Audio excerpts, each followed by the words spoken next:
Evan, we have done it. We have reached the final regular season series. It has been so fun doing batting cleanup, and we'll do this during the postseason because we have too much fun doing it. But man, we have made it through a full season of baseball. How does it feel?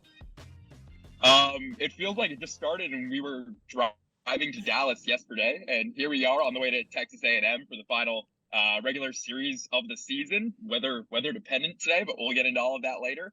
But it's weird. It's awesome. It's been a blast, and we still got plenty of baseball to go, hopefully. Yeah, we hope we're talking baseball all throughout the month of June. But thank you guys for everyone who has listened. We've had so much fun, and we thank you for always coming back here to listen to all the things that we have to say on Thursdays before the season or the series starts each week. And like you said, you're on the road to Texas A&M. And at the beginning of the year, I told you guys this could be a 1-2 matchup between Arkansas and Texas A&M. It's a 3-5 matchup, so it's still very, very important. Has a lot riding on what's going to happen in the West. What's going to happen with the regular season title outright. So what do you expect between these two teams this weekend?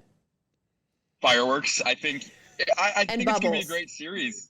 And bubbles. I think the first thing to expect is we've been talking about this. We've been tracking Hagen Smith throughout the, however many weeks with strikeouts. He's about 9 strikeouts away from breaking the all-time record, and I expect that to happen over the next 24 hours. And hopefully later today, I think his strikeout total is going to be really high tonight. I know I've said it's not going to be, but I will change my tune this week and say that he'll get a lot of Texas A&M swing and misses later.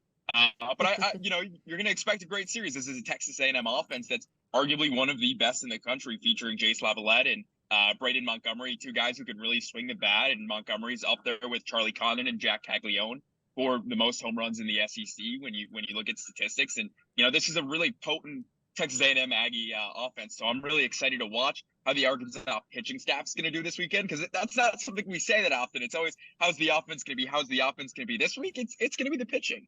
Yeah, it's really interesting to see. We were wondering what Dave was going to do. He alluded to kind of thinking about some things after last weekend.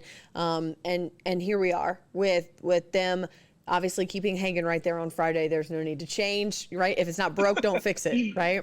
And then you're going with Gage Wood in game 2 on Friday. What do you think? Because a lot of people were like, well, the best thing to do is just continue to show confidence in Brady and Mason, let them continue to start and see if they can get things going again. Or you say, you know what, you give Gage Wood the opportunity that he's earned. That is what DVH has done. So what do you think?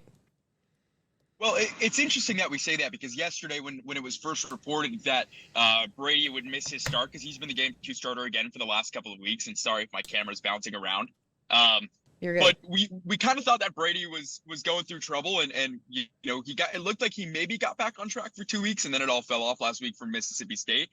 But then Kendall Rogers turned around later in the afternoon and reported that Tiger's actually dealing with some arm injuries, and it's more precautionary than anything. So that's kind of my first, curiosity of it, is how much of it was Dave not telling the local media, and then, did Kendall Rogers maybe pick up a tip? Maybe it was something, a third party wise, how he got that information. He said it was straight from DVH, if I'm not mistaken. So something really interesting. But look, I think right now you have to ride the hot hand, and clearly, Mason Molina and Brady Tygart only threw a combined 3 innings last weekend, and that's just not good enough and not where you need. We knew that, like you said, Gage was already teased of how he's getting close to taking someone's job. And unfortunately, right now in the season, you need to throw your best arms to give yourself a chance with your starter. And that's kind of how this has to go. You need Gage Wood to pitch like he has been pitching. We've been, very critical, I want to say, of Gage this whole season, especially in the early going, which was a bummer, because we both agreed on the podcast back in March that we want to see him pitching well. So to see him now rounding out in shape around this time is really fun to watch, especially for a local Arkansas kid who's been through a lot over the last 2 years, a very soft-spoken guy as well.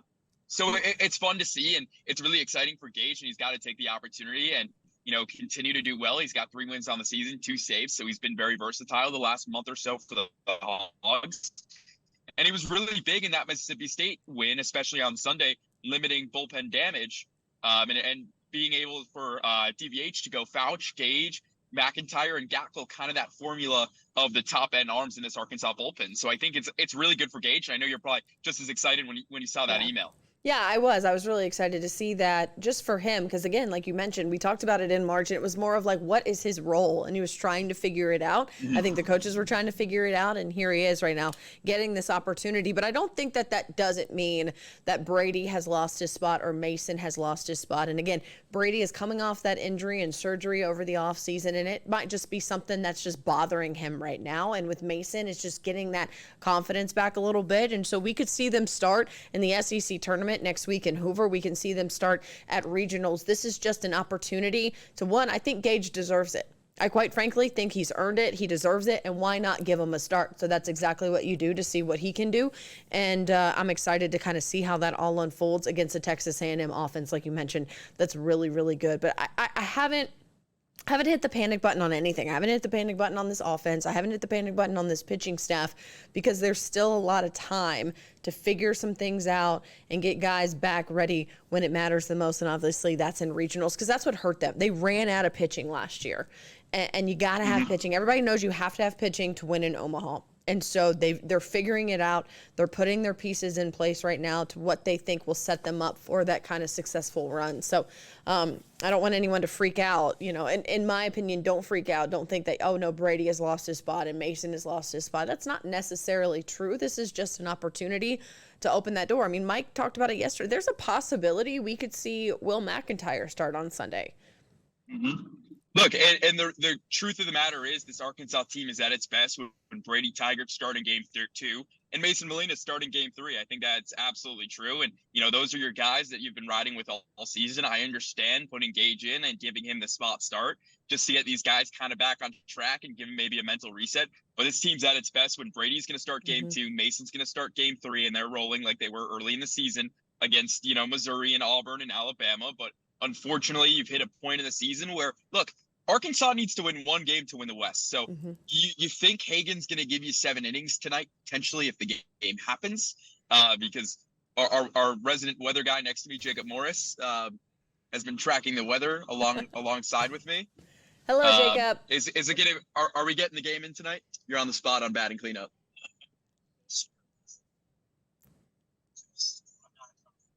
You're going to have to relay what he said. No one can hear him. 7 a.m. So take that with a little bit of a grace. That's all I got to say. Yeah, so he said in short, he's not confident the game is going to go on tonight. Yeah. I'm relaying this for Alyssa. I don't know if my headphones can hear him. But yeah, resident batting cleanup meteorologist does not think the game's going to happen tonight. There's about an 80% chance of rain at 7 o'clock.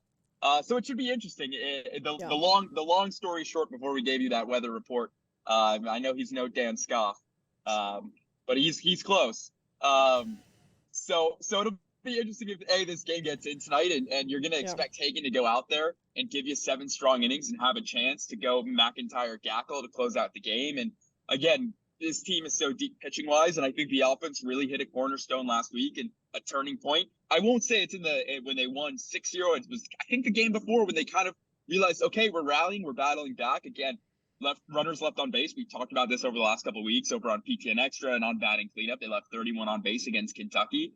You know, and this team's finally finding ways to drive in runs, and I think that has to do with kind of a lineup jolt that's been fun to watch. And you know, like you said, there's no reason to hit the panic button, but this team's at its best when Brady starts game 2 and Mason starts game 3. Yeah, Dave was asked about the weather, and he said, look, I know that A&M is in the same boat where they're not going to want to start a game when they think they're like Hagen and their ace will only pitch an inning. Like, nobody wants that, right? So they're going to be really, really cautious about how they figure out this game, and it'll be really interesting. I hope there's baseball today. I was really looking forward to it, but we will see. Again, Mother Nature is over here causing havoc too. So she rained earlier today. We're hoping that we can clear up the skies because softball regionals is in town. It starts tomorrow, but it's practice day, and we just want the rain to go away.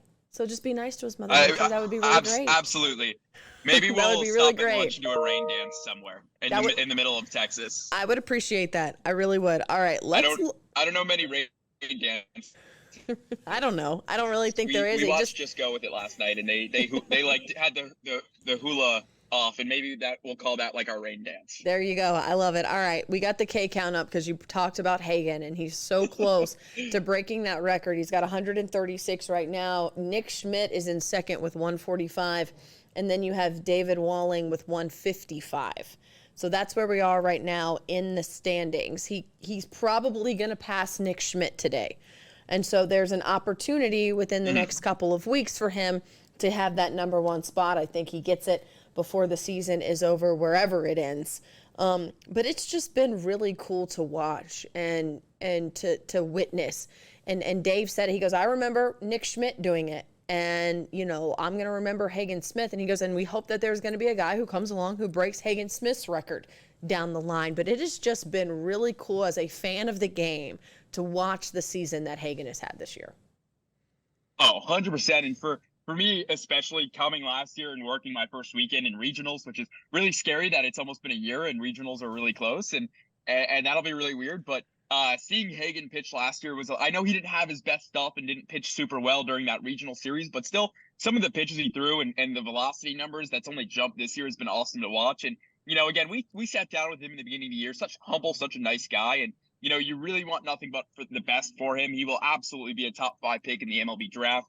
I think the recent mocks have him going to the St. Louis Cardinals. So for me as a Cubs fan, I don't like that too much because now I'll have to watch this Paul Dodgers Skeens fans and doesn't Hagen like Smith. that either. Yeah, I know. No, But they're too far. They're too far down to draft him I know. for multiple Dodgers scouts. Yeah, I know. It breaks their heart. It's really sad. So potentially to have to watch Skeens and Hagen Smith just, you know, make fun of the Cubs for the next 10 years won't be fun. But again, I'll wish him nothing but the best. And if he falls anywhere else and it's maybe the Cubs and we trade up for him, you might see a Hagen Smith jersey in my arsenal in the next 5 years. Yeah, but it's just really cool to see, really fun to watch. And, you know, you hope nothing but the best for all the guys you cover and the team you cover. And, you know, he's having one of those seasons that, again, is quietly probably on par, if not a little bit better than Paul Skeens last year.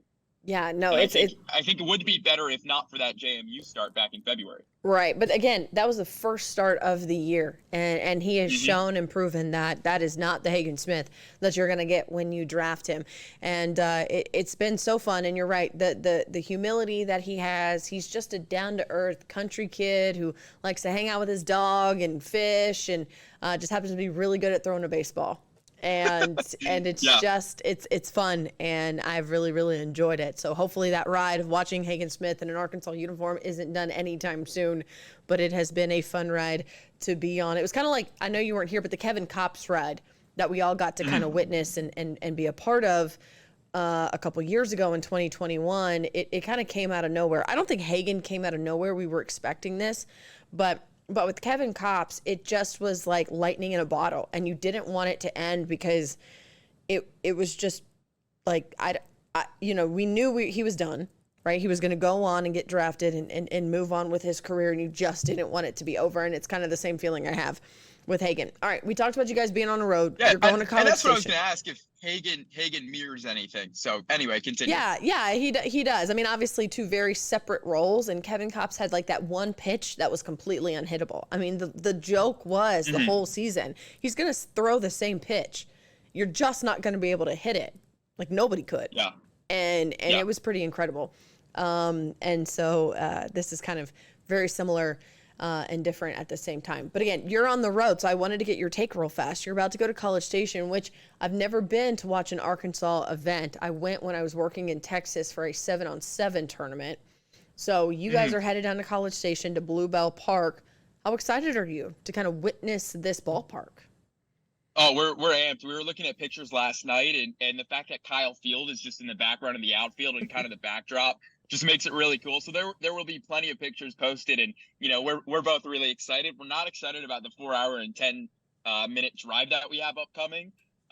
We'll try to drink some coffee and hope that it doesn't rain really bad on this drive, because it's not looking too pretty right now. But we're amped. A great weekend of baseball. Like we've kind of said earlier, it's a top 5 matchup. There's so much to like about this weekend and just all the stakes that come with it, and all of last regular season 3 games nationally televised. You have Stephen Scotch of D1 Baseball there in town, who's one of the best, I think, college baseball personalities right now in media. So there's a lot of fun things. And again, to explore College Station, I'm from Jersey, Jacob's from Indiana. We never thought that we'd be able to go to College Station, and it's one that we're excited to kind of check off the SEC town bucket list. Yeah. So we're really cool. Good vibes only in the car, and we're just enjoying the nice little drive right now. So did you get my bubble machine reference by chance? No, I did not. I did Okay, not that's get your okay. bubble machine So reference. so what happens is when Texas A&M hits a home run, they have a bubble machine that goes off. Oh, gotcha. Yeah, That's yeah. cool. It's weird. It's not cool. It's weird. Yeah. I mean, I like bubbles, Well, but we were like it's- to keep the it's bubble no machine worse. to a minimum. Yeah. So would you rather have that or be like Swayze Field where they chuck up beer every time somebody hits a home run and have the showers of just like beer coming down in like their outfield bullpen? This is true. I pick bubbles. I think I would take bubbles. I think I'd take bubbles. I pick bubbles. But bubbles Absolutely. just seems like a really soft like home run thing. Like, Yeah. oh, cool. I love how Bubbles. you said soft. Soft like Aggies. Yeah. I'm just kidding. It's so- Just- yeah. You're breaking up a little bit. This is what happens when you get into the middle of You should go nowhere, tell Peyton. Texas. Actually, go tell Mike that first. I Mike will. would love that. I will. You guys are somewhere in the middle of Yeah, Texas, and we so got you're. we got low bars right now. Can you hear me still? That's okay. I can. No, you're good. And then after that, you guys are headed Yeah. on your way, making a little bit of a road trip to Hoover. And so your first time at the Hoover Met for the SEC baseball tournament, which will be a lot of fun too. Yeah, super excited for that again. You know, really, like Jacob and I were talking last night. We're like, we could just sit at the ballpark all day and watch baseball and be really happy. And you know, I'm really, you know, some of the teams we haven't seen Tennessee this year. I really want to go watch Tennessee and see what Tony Vitello's team looks like. We both agreed that we want to go see Charlie. Hmm. 10 team, and they're slowly getting really hot at the right minute, potential, especially for a Georgia team that everyone expected Charlie Mhm. Condon to be really good, but I think the team around him, Hmm. Yeah. I don't think many people saw coming. So that's really fun, and I'm excited again. Hoover's gonna be fun. We got a lot of time in the car together over the next like week or so. So Well, enjoy it. Don't worry, everyone. This isn't the last time you've seen me in a car doing batting cleanup. There you go. Enjoy it. Have some good playlists, which I'm sure you guys do have already picked out and good to go. Hey, here's your question of the week for you. What does Tennessee's head Oh, is this coach my trivia? and Georgia's head coach have in common? Did they both coach at Arkansas at one point in Yes, time? yes, they did. They were both no assistant way! coaches at Arkansas. Yes, good job, Evan. I didn't feel know like Vitello was a Arkansas guy at one point. what? I thought you would get it because of Yeah, I had Vitello. no What are idea. you? You had no idea. Yeah, I just kind of guessed. Why do you? No, I just Why kinda do you guessed. think the whole like we love I Tony? think I. You know I that think Tony. I like, might have. You know Tony lived upstairs in our building. Did he really? Yeah. Well, it's like Cal now living on Dixon as well. So they probably Tony probably hated as much as Cal hates living on Dixon. No, right he now. loved. No, he But loved no, I didn't- living I didn't know upstairs. that. Yeah, no. Tony was a Oh, long I'm time. sure. Tony was a long time assistant coach under Dave. He came to Tennessee from Arkansas. And he tells a funny story about being at the 2019 World Series, and like they had just lost, and that game ended, and Mm-hmm. he got the call overnight about the Tennessee job. Yep. You knew every weekend. Thanks for watching. Okay, bye.